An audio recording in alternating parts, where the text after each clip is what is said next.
우리 어린이 여러분들 위해서 우리 어머니 아버지가 이렇게 재밌는 거 해주셨는데 우리 다시 한 번 더 우리 엄마 아빠를 위해서 박수 한번 쳐주세요. 예.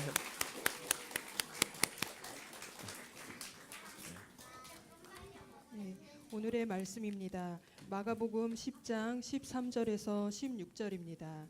다 함께 읽겠습니다. 사람들이 예수께서 만져주심을 바라고 어린아이들을 데리고 오매 제자들이 꾸짖거늘 예수께서 보시고 노하시어 이르시되 어린아이들이 내게 오는 것을 용납하고 금하지 말라. 하나님의 나라가 이런 자의 것이니라. 내가 진실로 너희에게 이르노니 누구든지 하나님의 나라를 어린아이와 같이 받들지 않는 자는 결단코 그곳에 들어가지 못하리라 하시고 그 어린아이들을 안고 그들 위에 안수하시고 축복하시니라. 아멘. 어린이날 맞이해서 그 찬양부터 그 율동까지 해주시니까 너무 감사합니다. 예.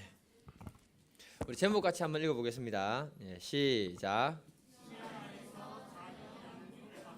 예, 우리 인사 잊어버렸습니다. 인사하겠습니다. 옆 사람하고 상 주시는 하나님을 기대합시다. 예. 예. 예. 아멘.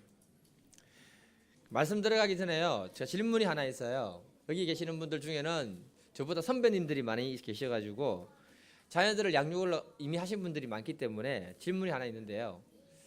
자녀 양육에 있어서 어떤 이 공식이나 어떤 정답이 있습니까? 없지요. 예. 그래서 참 공식도 없고 정답도 없는데 그걸 놓고 지금 이제 설교를 해야 되니까 굉장히 참 이렇게 어렵습니다. 그렇다고 제가 또 잘하는 것도 아니고 잘하고 있는 것도 아니고 그럼에도 불구하고 우리 같이 한번 어린이날을 맞이해서 이 부분을 같이 한번 고민해보는 시간 되기를 주님의 이름으로 축복합니다. 자녀에 대한 부모님의 사랑은요, 자녀들은 다 알 수가 없습니다. 부모는 자녀를 굉장히 사랑합니다. 그래서 자녀 양육을 위해서 정말 온갖 것을 다 힘써서 투자해주고 있는 게 현실입니다. 그만큼 자녀들이 잘 되기를 바라는 게 누구냐면은 부모님의 마음입니다. 그런데 이 자녀 양육하는 데 있어서 자녀 양육은 공식이 없습니다. 어떤 방법이 제일 좋은지도 알 수가 없습니다. 특히 부모로서 자녀들의 감정을 읽어주고 존중해주고 사랑해주는 것이 생각처럼 쉽지가 않습니다. 여러분들도 자라서 부모님이 되면은요 이게 이해가 될 겁니다.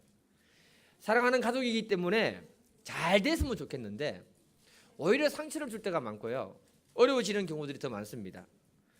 그래서 오늘은 여기 계시는 부모님과 자녀들이 함께 고민을 한번 해보는 시간 되기를 바랍니다. 오늘 본문을 보게 되면 예수님은 아이들을 예수님께로 이렇게 데리고 나옵니다. 그런데 사람들이 예수님께 나오는 것을 예수님은 사람들이 방해했습니다. 그런데 예수님은 이 아이들을 갖다가 굉장히 존중하면서 받아주기 시작합니다. 그리고 이 아이들에게 예수님은 하나님에 대한 신앙을 가르쳐 주기를 원했던 분이 바로 하나님이십니다. 이런 것을 가로막을 때 예수님이 화를 냈다고 성경은 말씀하고 있습니다. 오늘은 우리가 자녀들을 어떻게 존중하면서 어떻게 양육해야 되는가 이 부분을 한번 깊이 고민하면서 같이 생각해 보는 시간 되기를 주님 이름으로 축복합니다. 예수님은 아이들을 어떻게 대해 주십니까? 우리 13절하고 14절 한번 읽어보겠습니다. 시작. 사람들이 예수께서 만져주심을 바라고 어린아이들을 데리고 오매 제자들이 꾸짖거늘 예수께서 보시고 노하시어 이르시되 어린아이들이 내게 오는 것을 용납하고 금하지 말라. 하나님의 나라가 이런 자의 것이니라. 아멘. 예수님 주변에는 늘 사람들이 많았습니다. 그 사람들 중에 아이를 가지고 있는 부모가 예수님께 자기 아이들을 데리고 왔다고 합니다. 그리고 예수님이 만져주시면서 축복해 주기를 바랬던 것이 부모님이라고 말하고 있습니다. 이 말씀을 보면은요, 그 시대나 지금 이 시대나 부모의 마음은 어떻게 하든지 간에 축복을 좀 받게 하고 싶은 마음이 바로 부모의 마음이라고 말씀하고 있습니다. 자기 자녀들이 축복받았으면 좋겠다라고 생각하고 있는 게 바로 부모의 마음이란 것입니다. 오늘 예배에 오신 우리 아이들, 우리 초등부, 중고등부 우리 학생 여러분들은 부모님은 여러분들이 늘 잘 되기를 바라고 축복받는 게 부모님의 마음이라는 사실을 여러분들이 먼저 인식해 주시면 감사하겠습니다. 아멘이십니까, 여러분? 아멘 하세요. 예. 그런데 예수님은요, 예수님의 제자들은 아이들의 부모를 꾸짖습니다. 제자들은 그 당시에 아이들을 경시하는 그 풍조 속에서 있다 보니까 아이들을 무시했습니다. 그리고 예수님의 사역에 방해를 준다고 생각했던 것입니다. 그래서 아이들을 가까이 오지 못하도록 막았습니다. 이때 예수님이 이 상황 속에서 이렇게 말씀합니다. 예수께서 보시고 노하시어 이르시되, 성경에 예수님이 화를 낸 적은 거의 없습니다. 그런데 오늘 이 본문에서 예수님이 아이들을 가까이 오지 못하는 걸 보고는 화를 냈다고 말씀하고 계십니다. 예수님은 화를 낼 만큼 어린아이들을 굉장히 소중하게 생각하고 한 인격체로 생각했다고 말씀하고 있는 것입니다. 그리고는 중요한 말을 하십니다. 하나님 나라가 이런 어린아이와 같지 않으면 들어갈 수 없다라고 선포했습니다. 우리 오늘 찬양했던 것처럼 그런 어린아이와 같은 마음이 없으면 못 들어가는 것입니다.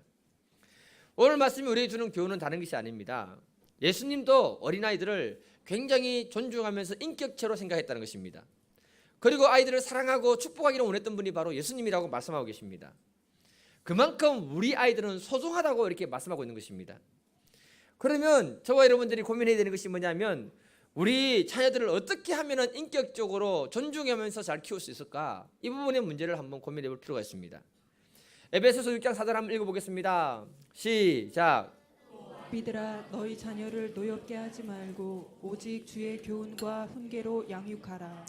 아멘. 사도 바울은 자녀 양육에 대해서 말씀합니다. 아버지들아, 너희 자녀들이 노엽게 하지 마라.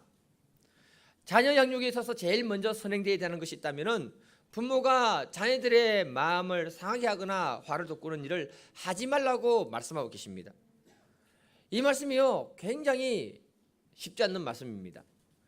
그런데 이 말씀을 시대적 배경을 가지고 이해를 하게 되면 굉장히 충격적인 말씀이 됩니다. 사도 바울이 이 말씀을 기록했던 당시가 AD 60년경입니다. 그러니까 지금으로부터 한 2000년 전입니다, 여러분. 2000년 전에 로마 제국 치하에서는 자녀들이 어떤 위치에 있었는가 하면은 노예와 자녀는 아버지의 소유물이었습니다. 심지어 로마법에서는 아버지가 자녀를 죽여도 그것에 대해서 말을 하지 않았습니다. 왜냐하면 아버지에게 자녀의 생사 여탈권을 줬던 것이 바로 로마 법이기 때문에 그렇습니다. 그런 시대에 철학자들이 자녀에 대해서 뭐라고 얘기하는가 하면은, 너희 자녀들을 가까이 하지 마라. 그러면 너도 어리석은 사람이 될 것이다, 이렇게 말했습니다. 무슨 말인가 하면요, 아버지가 자녀를 너무 사랑해서 가까이 하는 거 그거 하지 말라는 거예요. 예. 그 당시에 애들을 얼마나 천대시했는가를 잘 말해주는 내용인 것입니다. 그리고 그 시대는 아버지가 강압적인 행동을 가지고 강압적인 행동을 해도 자녀들은 아무 말도 못하는 그런 시대였습니다. 그런 시대에 사도 바울이 말하기를, 아비들아, 자녀들을 노엽게 하지 마라, 이렇게 선포했습니다. 그러니까 그 시대에 이 말은 굉장히 충격이 되는 놀라운 말씀이라고 말하고 있는 것입니다. 우리가요, 멀리 보지 마시고요, 우리 역사를 한번 보십시오. 소파 방정환 선생님이 1923년도에 어린이날을 지정했던 이유가 뭐냐 하면은 애들이 있어야 우리나라의 미래가 있다고 생각하고 지정했던 것입니다. 그 시대의 문화는 뭐냐면은 유교 문화권 속에서 가부장적인 그런 가정에서 자랐던 데가 다 그거였습니다. 그 시대에 아버지하고 아들하고 관계가 어떻습니까, 여러분? 아버지가 말하면 아들은 무조건 순종하고 복종했습니다, 여러분. 만일에 그 시대에 아이들이 아버지 말에 복종하지 않으면 어떻게 했냐면은, 멍석말이 알아요, 여러분? 애들 멍석말이, 멍석에 말아가지고 동네 사람들이 와서 애들 두들겨 폈습니다, 여러분. 예. 다른 어떤 시대였냐면요, 우리 애들이 잘 놀고 있는 거 건강한 겁니다. 예. 제가 오늘 설교를 좀 잘 못하도록 이해를 하셔야 됩니다. 예. 그 시대 딸들은요, 출가하면 외인이라고 생각했기 때문에 공부도 안 시켰습니다. 그리고 어느 정도 크면은 다 시집 보내버렸습니다. 그러니까 그 시대에 감히 아이들이 아버지 앞에 이러니 저러니 이런 말을 할 수 있었을까요, 없었을까요? 없었던 시대입니다. 그런 시대에 인권을 존중해주고 출발했던 그것이 겨우 방정환 선생님으로부터 이제 계산해 보니까 96년밖에 안 됐다는 말입니다. 현재 우리 애들은요, 여러분들은 지금 굉장히 대접을 잘 받고 있는 시대에 살고 있는 분들입니다. 굉장히 복을 받은 분들입니다. 이렇게 대접을 잘 받는 시대가 제가 볼 때는 한 30년 전으로 이렇게 한 밖에 안 된 것 같습니다. 제가 살았던 40년 전만 해도요, 그 시대만 해도 가부장적인 부모 밑에 살았기 때문에 숨을 죽이고 살았던 그런 시대입니다. 그러니까 사도 바울이 이 편지를 기록했을 당시는 2000년 전입니다, 여러분. 그런 시대에 하나님 말씀을 선포할 때, 아비들아, 너희 자녀들을 노엽게 하지 마라, 이 말씀을 선포했으니 그 시대의 아버지들이 볼 때 얼마나 큰 충격이 있겠습니까? 이 말은 부모가 자녀들을 인격적으로 대해주라 이런 말을 갖다가 했던 것입니다. 사도 바울이 왜 이런 말을 했는가 하면요, 우리 자녀들이 세상 사람과는 다르게 구분되는 축복된 존재요, 신앙의 유산을 받는 그런 복된 존재로 살게 하기 위해서 하나님이 그렇게 말씀했던 것입니다. 저와 여러분들이 우리 자녀들을 신앙을 위해서 늘 기도할 수 있기를 주님 이름으로 축복해 드립니다. 자녀를 양육할 때 첫 번째가 뭐냐면은 우리 자녀들이 부모에 대해서 반감을 가지지 않도록 그 마음을 헤아려 줄 수 있는 분들이 되기를 축복합니다. 다음에 주님의 말씀과 교훈으로 자녀들을 양육할 수 있기를 축복합니다. 저도 잘 못하는 부분인데요, 이 부모의 그 강압적인 태도, 제가 문제죠. 예. 부모의 감정을 막 쏟아넣는 그 태도, 그렇게 자녀를 양육하게 되면은 자녀들이 상처받으면서 분노를 하게 됩니다. 또 가정에서 부부가 심하게 싸우게 되면요, 그 싸우는 소리를 들을 때 자녀들이 상처를 받으면서 마음에 분노를 가지게 됩니다. 그러다가 사춘기 때가 딱 되면요, 애들이 굉장히 반항적인 애들로 나타나기 시작합니다. 우리나라 말에 이런 말이 있잖아요. 북한군이 우리나라 못 내려오는 이유가 누구 때문이라고 하고 있습니까? 중2 때문에 못 내려온다고 하고 있잖아요. 그 이유가 뭐냐면은 중2가 되면 애들이 신체적으로 많이 큽니다, 여러분. 그러면 덩치가 커지니까 그때는 엄마도 조금 만만하게 보이고 아빠도 만만하게 보이기 시작합니다. 예. 그러면서 그 마음에 분노가 있으니까 그때부터 애들이 분노하면서 반항적으로 바뀌게 되는 것입니다. 그러나 자녀들을 하나님 안에서 인격적으로 잘 키우게 되면은 부모에 대한 그 분노가 마음에 생기지 않기 때문에 중2병이 없이 지나가게 된다고 이렇게 말하고 있는 것입니다.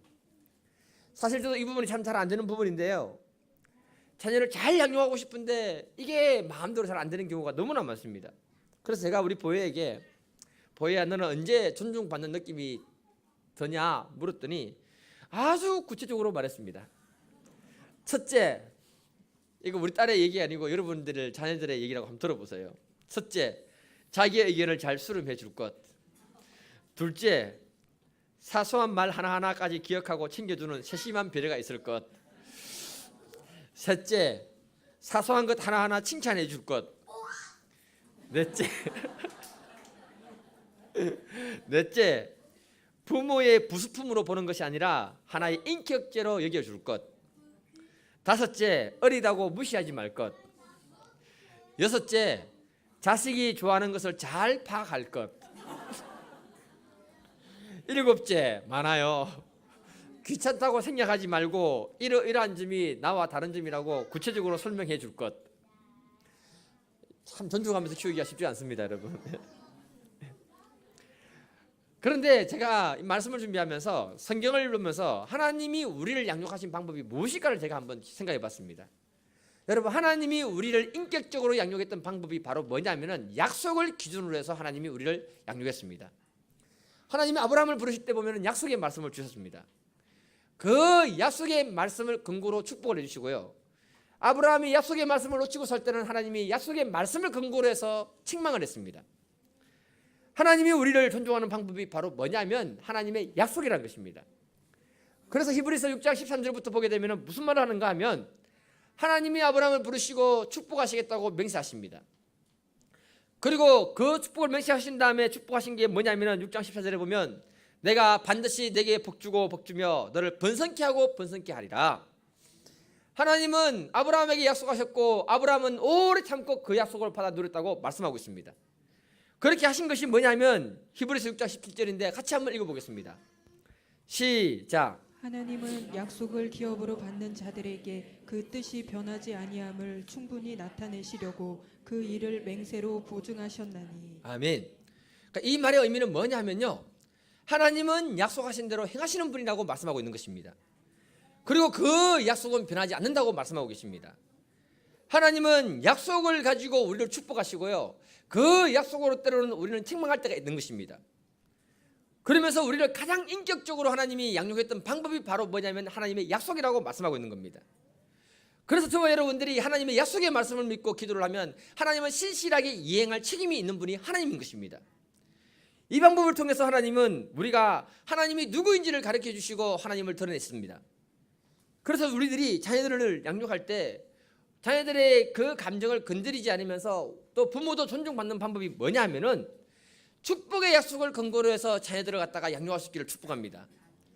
자녀들과 어릴 때일수록 약속을 통해서 약속을 지키는 사람들이 되도록 하면은 그것이 서로를 존중하는 가장 좋은 방법이라는 것입니다. 그래서 우리 자녀들이 인격적으로 양육할 때 어느 한계선을 딱 꺼놓고요, 그 안에서 자유를 주어야 됩니다. 그리고는 아이들과 먼저 약속을 해야 됩니다. 처음은 어렵지만은 약속을 하다 보면은 이 약속을 통해서 애들이 무슨 생각을 가지는가 하면은, 아, 우리 아버지 엄마는 약속을 지키는 분이고 나는 이 약속을 지킬 때 내 안에 그 안에서 평안을 누린다는 사실을 배우게 되는 것입니다. 칼리의 프랑스 학교 이야기라는 책을 보게 되면 그 책에서 칼리는 한국인 엄마하고 프랑스 아빠 사이에 태어난 아이입니다. 이 프랑스의 교육 방법은 한국하고 다르잖아요. 굉장히 좋습니다. 그 책에서 무슨 이야기를 소개하는가 하면은, 어떤 친구 집에 애가 만 3살 되던 해에, 우리나라로 얘기하면은 미운 4살이 되는 그 해에 여자아이가 유치원을 집에서 유치원까지 세발 자전거를 타고 간다고 우기기 시작하는 거예요. 엄마가 볼 때 거리가 너무 머니까 너는 세발 자전거를 타고 갈 수 없다라고 이렇게 얘기를 했습니다. 그랬더니 얘가 뭐라고 얘기하는가 하면, 4살 된 애죠, 우리나라 나이로. 나는 할 수 있는데 왜 엄마가 미리 못할 것이라고 말하느냐면서 따졌습니다, 여러분. 애가 얼마나 당돌한지. 그래서 엄마가 안 되니까 딸하고 약속을 하는 거예요. 뭐라고 약속을 하는가 하면, 그러면 도중에 포기하지 않고 끝까지 자전거를 타고 간다고 약속을 해라.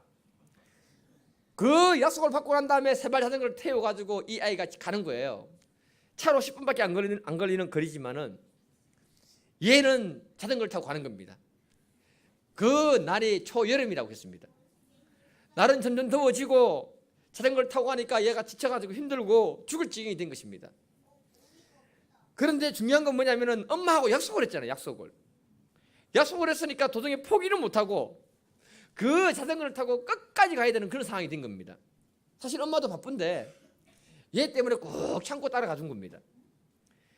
그렇게 해서 유치원에 도착하고 난 다음에 그날부터 이 여자애는 어디 먼 거리를 간다고 하면은 당연히 차를 타고 가는 것으로 확실하게 이해를 한 것입니다. 자기가 고집을 피우다가 고생한 경험 때문에 그 다음부터는 부모의 말을 듣게 된 것입니다.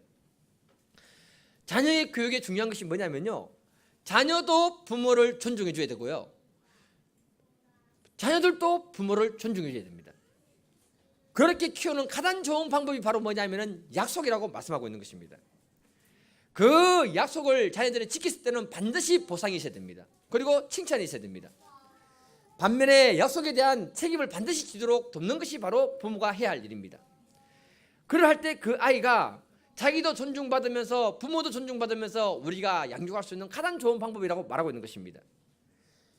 어릴 때일수록 약속을 잘 지키도록 돕는 것이 나중에 사회생활할 때 책임감 있는 사람으로 클 수 있다고 말하고 있습니다. 예수님은 그 시대 아이들에게 예수님으로 나오는 방법을 예수님이 나오는 것을 막지 않도록 했습니다. 그만큼 예수님은 아이들을 존중하면서 아이들을 사랑했습니다. 사도 바울은 말하기를 자녀들의 감정을 상하지 않도록 도우라고 말하고 있습니다. 이렇게 우리가 자녀들을 존중하면서 키울 때 반드시 필요한 것은 바로 약속인 줄 믿습니다. 그리고 우리 자녀들을 믿음 안에서 잘 키울 수 있기를 주님 이름으로 축복해 드립니다. 우리 옆에 분들하고 같이 인사하겠습니다. 자녀들을 인격적으로 잘 존중합시다. 우리 자녀들도 얘기 한번 합시다. 부모님을 잘 존중합시다. 네. 예수님이 아이들을 어떻게 축복해 주십니까? 우리 10절과 16절 같이 한번 읽어보겠습니다. 시작. 그 어린아이들을 안고 그들 위에 안수하시고 축복하시니라. 예수님이 우리 아이들을 굉장히 사랑했습니다. 그리고 존중해 주었습니다. 그리고는 예수님이 아이들을 안아주시고 안수해 주시면서 축복했다고 말씀하고 계십니다. 이 말 속에는요, 예수님이 아이들을 안아줄 때 말로만 한 것이 아니고 자기에게 있는 감정과 모든 느낌이 전달되도록 아이들에게 축복했다고 말하고 있는 것입니다. 이 방법을 우리 부모님들이 늘 사용할 수 있기를 축복합니다. 게리 소몰리와 존 트랜스가 쓴 축복이라는 책을 보게 되면은 축복의 제1요소가 포옹이라고 했습니다. 포옹. 부모가 사랑하는 자녀들을 포옹해서 축복해 줄 때 가장 자녀들이 안정감을 느낀다고 말하고 있습니다. 특히 우리 자녀들이 잘못했을 때, 실수했을 때 부모들이 안아주면서 위로해 주는 것이 굉장히 필요합니다. 부모의 그 따뜻한 마음과 체온을 아이들이 느낄 때 안정감을 느끼면서 그 애들이 복된 인생으로 자라게 되는 것입니다.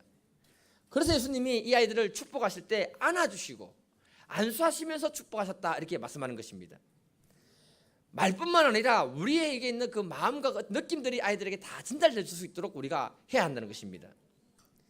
지성에서 영성으로 책을 쓰시고 굿나잇 키스라는 책을 쓰신 우리 전 문화부 장관 여령 박사님이 계십니다. 이분의 딸이 누구냐면은 이미나 목사님인데요. 이 딸은 공부를 너무 잘해가지고 미국 LA의 검사가 됩니다. 우리나라에서 검사 되는 게 어렵지만 LA에서 검사 되는 것도 굉장히 어렵거든요. 그리고 나중에 변호사가 됩니다. 근데 몇 번에 한 2번의 이혼을 하게 되고요. 그 아들이 자기보다 먼저 죽는 경험을 하게 됩니다. 또 자기 눈이 멀었다가 회복되는 그런 것을 경험하게 됩니다. 그 사건을 통해서 하나님을 깊이 만나면서 목사가 되었습니다. 목사로 사역을 하다가 몇 년 전에 암으로 이분이 소천했습니다. 이 딸의 인생이 이렇게 파란만장하게 살았던 이유가 뭔지 아십니까, 여러분? 이걸 보면서 느낀 게 뭐냐? 공부 그렇게 잘하지 않아도 된다. 공부 잘한다고 해서 인생이 파란만장 순탄하게 아주 멋지게 사는 것은 아니다. 그래서 너무 공부에 매이지 말기를 바랍니다. 이렇게 딸이 파란만장한 인생을 살았던 이유가 뭐냐 하면은 딸이 어릴 때 아버지로부터 사랑을 받지 못했습니다. 딸은 아버지한테 사랑받고 싶어서 아버지를 찾아가면은 아버지는 뭘 했냐면 늘 책상에 앉아서 서재에 앉아서 뭔가 쓰고 있는 거예요. 그렇게 아버지께 사랑을 못 받고 사랑받고 싶어서 아빠한테 가서 아빠 옆에 가서 아버지 안녕 주무세요. 옆에 가서 바로 인사를 했어요. 안녕히 주무세요. 그러면 아빠가 그래 한번 안아주고 그렇잖아요. 너도 잘 자라 이러면 되잖아요. 그런데 아빠가 뭘 하냐면은 그래 하고는 자기 서재로 가가지고 자기 일을 하고 있는 거예요. 아빠한테 한번 안기지는 못한 거예요. 그러니까 아빠한테 사랑을 잘 받지 못하니까 남자를 선택할 때 이 선택할 수 있는 분별력이 좀 많이 떨어졌던 것 같습니다. 그래서 결혼에 몇 번 실패했습니다. 따뜻한 터치, 사랑. 그러니까 아버지한테 사랑을 많이 받을 때 딸이 행복하게 잘 자라고 좋은 사람이 되는 것입니다. 실제로 미국 조사에 의하면은 가출 소녀의 90% 이상이 아버지와의 접촉이 결핍된 사람이라고 했습니다. 미혼모의 70% 이상이 아버지 부재속에 사는 여성이라고 말하고 있습니다. 그래서 우리 부모님들, 특히 우리 아버지들이 잘해야 되는 것이 뭐냐면은 우리 자녀들을 어릴 때부터 잘 안아주는 작업을 해야 돼요. 그리고 머리에 손을 올려주고 안수하면서 축복을 많이 해줘야 됩니다. 이거는 청소년이나 성인이 됐을 때도 똑같이 해야 된다고 저는 생각합니다. 시엠 여러분, 시엠 여러분, 여러분들도 아버지한테 가가지고 아버지 안아주세요, 기도해 주세요 이렇게 부탁을 할 수 있기를 바랍니다. 분위기 많이 흘러가네요. 이게 있을 때 우리 자녀들이 영육간에 건강하게 자라게 된다고 하고 있습니다. 창세기 27장을 보게 되면 이삭이 야곱에게 속아서 야곱을 축복하는 장면이 나옵니다. 같이 한번 읽어보겠습니다. 창세기 27장 26절 27절 시작. 그의 아버지 이삭이 그에게 이르되 내 아들아 가까이 와서 내게 입맞추라. 그가 가까이 가서 그에게 입맞추니 아버지가 그의 옷에 향취를 맡고 그에게 축복하여 이르되 내 아들의 향취는 여호와께서 복 주신 밭의 향취로다. 아멘. 아버지 이삭이 아들에게 말합니다. 입맞추고 포옹하고 난 다음에 그 아들을 축복하고 있다고 말씀하고 있습니다. 그래서 우리들이 해야 되는 게 뭐냐면 집에서 부모님이 아이들에게 안아주고 축복해주고 하는 그런 것들을 많이 할 수 있길 바랍니다. 특히 아버지가 하셔야 됩니다. 그리고 아버지가 자녀들에게 축복을 해주면 그 축복은 그대로 흘러간다는 사실을 믿으시고 할 수 있기를 바랍니다. 저는 우리 딸들하고 성경 공부를 하면서 이 부분을 갖다가 얘기를 많이 했거든요. 그리고 안아주고 축복해주고 하는 걸 종종 합니다. 근데 애들이 시험을 칠 때나 중요한 문제가 있으면 아빠한테 꼭 옵니다. 아빠 기도해 주세요. 그러면 안아주고 기도해주고 그렇게 합니다. 지금 중고등학생이잖아요. 다 컸습니다, 여러분. 다 컸는데도 어릴 때부터 하다 보니까 자연스럽습니다. 중요한 건 뭐냐면은 자기들이 그렇게 기도를 받아야 된다는 중요성을 인식을 하고 있다는 거예요. 한국 사회는 가부장적인 유교 문화가 뿌리 깊이 박혀 있습니다. 그래서 아버지가 자녀들을 안아주고 사랑한다는 말을 갖다가 잘 하지 못합니다. 아마 여러분들 중에 그렇게 하지 못하는 분이 많이 있을걸요.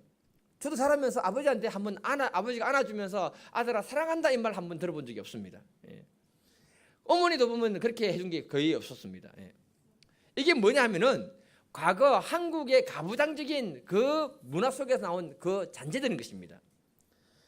그러면서도 우리에게 많이 했던 것은 뭐냐면 잔소리하고 요건 굉장히 많이 했습니다, 여러분. 그러니까 자녀들이 영육간에 건강하게 자랄 수 없는 거죠. 지금부터라도 우리 자녀들을 많이 안아주고 여러분들이 부모님에게 가서 안기면서 기도해달라고 부탁할 수 있기를 바랍니다. 그래야 여러분들이 영육간에 복을 받습니다. 아버지 학교로 우리 교회에서 한 적이 있습니다. 아버지 학교에서 나온 책 중에 눈물을 흘리는 아버지들이라는 그 책을 보게 되면 이런 내용을 소개합니다. 그분도 아버지인데 학생이 돼가지고 교육받았잖아요. 자기 아버지는 자수성가해가지고 이렇게 성공하신 분이십니다. 아버지를 존경했지만 아버지가 너무 무서운 거예요. 한 번도 아버지한테 다가가서 안아주고 아버지한테 이렇게 사랑합니다 말을 한 적이 없었습니다. 그래서 숙제를 받아가지고 숙제해야 되니까 자기 아버지를 찾아가서는 아버지를 안으면서 아버지 사랑합니다 이렇게 얘기했더니 아버지 얼굴 표정이 다 굳어지면서 야 임마 남자는 그런 소리 하는 거 아니야 그렇게 얘기하더래요. 그러니까 아버지도 그분의 아버지도 너무나 당황이 되니까 그렇게 얘기를 했던 겁니다. 그리고 자기도 너무 당황스러우니까 창피스럽고 혼났다고 말하고 있습니다. 아버지 학교를 운영하는 분이 청년들을 상대로 해서 이렇게 안아주는 작업을 했습니다. 청년들을 딱 안아주니까요 애들이 시체처럼 이렇게 굳어버리더래요. 어쩔 줄을 몰라 하는 거예요. 한 10초 정도 안아주고 있다가 장로님이 사랑한다라고 이렇게 고백을 말해주니까 한 청년이 그 장로님 품에서 어깨를 들썩이면서 울기 시작하는 겁니다. 그러면서 뭐라고 얘기하는가 하면은 장로님 저는 지금까지 아버지에게 한 번도 안긴 적이 없습니다. 아버지한테 사랑한다는 말 들어본 적이 없습니다. 이렇게 얘기했습니다. 그 프로그램에 참여했던 한 여자 청년이 집에 가서 용기를 내가지고 아버지에게 아버지 저 한 번만 안아주세요. 그리고 사랑한다고 말해주세요. 이렇게 말했습니다. 그랬더니 아버지가 얼굴이 갑자기 밝게 달아오르더니 이 방 갔다가 저 방 갔다가 이 방 갔다가 저 방 갔다가 한참을 하더니 딸에게 뭐라고 하는가 하면은 왜 너 돈 떨어졌니?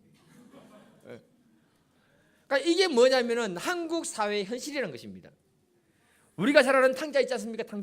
탕자가 아버지 재산을 가지고 허랑방탕하게 다 써버렸습니다. 거지가 됐는데 거지보다 더 못했습니다, 여러분. 그때 생각난 것이 뭐냐면은 내가 아버지 집으로 돌아가면은 아버지 집에 그 품꾼으로 사용되기만 해도 감사하겠다는 생각하고 돌아갑니다. 탕자가 아버지 집에 돌아갈 때 그 마음에 염치가 있겠습니까? 없겠습니까, 여러분? 있어야죠. 염치가 없으면 안 됩니다. 염치가 있다라고 생각하고 보면요 아버지 집으로 가까이 가면 갈수록 발걸음이 무거웠을까요? 가벼웠을까요? 무거웠을 겁니다. 그러면서 혹시 아버지가 나를 받아주지 않으면 어떡하나 염려, 근심, 걱정, 두려움이 그 마음을 사로잡았을 겁니다. 그런데 아버지가 저 멀리서 아들이 보일 때 달려가서는 아버지가 아들을 바로 안아버립니다. 이때 아버지가 안아주는 순간에 두려움과 염려와 근심과 걱정이 다 날아가 버린 거예요. 이게 바로 뭐냐면은 포홍의 효과인 것입니다, 여러분. 여러분 성경에 보게 되면요 다윗 아들 중에 압살롬이 아버지를 반역해서 아버지를 죽이려고 쿠데타를 일으킵니다. 그가 왜 쿠데타를 일으켰을까요? 많은 이유가 있겠지만은 제가 볼 때 딱 한 가지입니다, 여러분. 성경을 자세히 보십시오. 압살롬이 자기 동생 다말을 성폭행했던 배다른 형제 암논을 죽입니다. 그리고 압살롬은 거술 왕이 있는 곳으로 도망을 가게 됩니다. 도망을 간 지 3년이 지납니다. 3년이 지나고 난 다음에 다윗이 압살롬은 불러요. 불렀을 때 압살롬이 아버지 앞으로 가게 됩니다. 가는데 다윗이 압살롬은 2년간 만나주지 않습니다, 여러분. 그러니 압살롬이 집에 왔을 때 그 마음이 얼마나 불안했겠습니까? 그렇지 않습니까, 여러분? 바로 만나줘야 되는데 그때 그가 아버지를 죽이고 쿠데타를 할 생각을 가졌던 것입니다. 그리고 2년 만에 아버지하고 아들이 다시 화해를 하게 됩니다.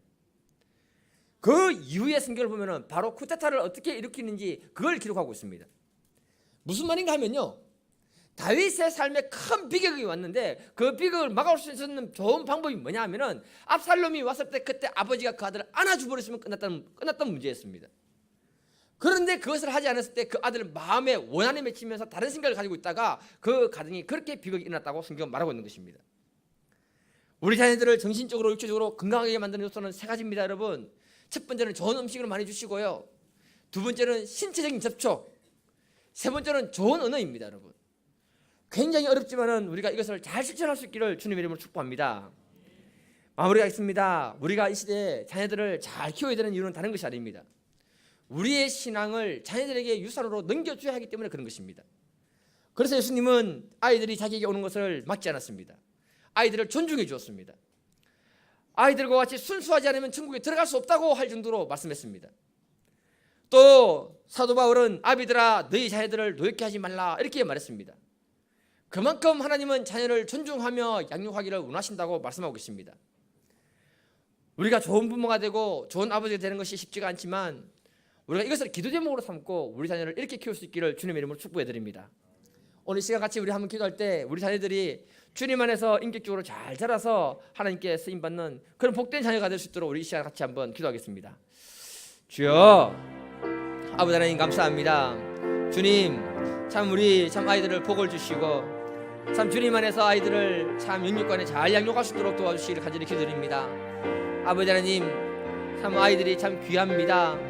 이런 귀한 자녀들을 우리에게 주셨는데 이 아이들이 마음에 상처가 없게 해 주시고 아버지 하나님 이 아이들이 인격적으로 존중을 잘 받으면서 살아가게 하심으로 하나님께 귀하게 쓰임받을 뿐만 아니라 이 시대에 귀한 하나님의 도구가 될 수 있도록 도와주시옵소서. 아버지 하나님 부모님들이 자녀들을 사랑하고 있습니다. 그 사랑의 표현법이 부족할 때가 많았지만 주님 은혜를 베풀어 주셔서 아버지 우리 자녀들의 10년 가운데 늘 평안을 주시고 주님께서 복을 주시고 함께하여 주시옵소서. 아버지 하나님 오늘 시간에 주님께서 이 예배 가운데 함께 하시고 또 자녀들의 마음을 만지시고 축복하여 주신 줄 믿고 감사하며 예수님의 이름으로 기도드리옵나이다. 아멘.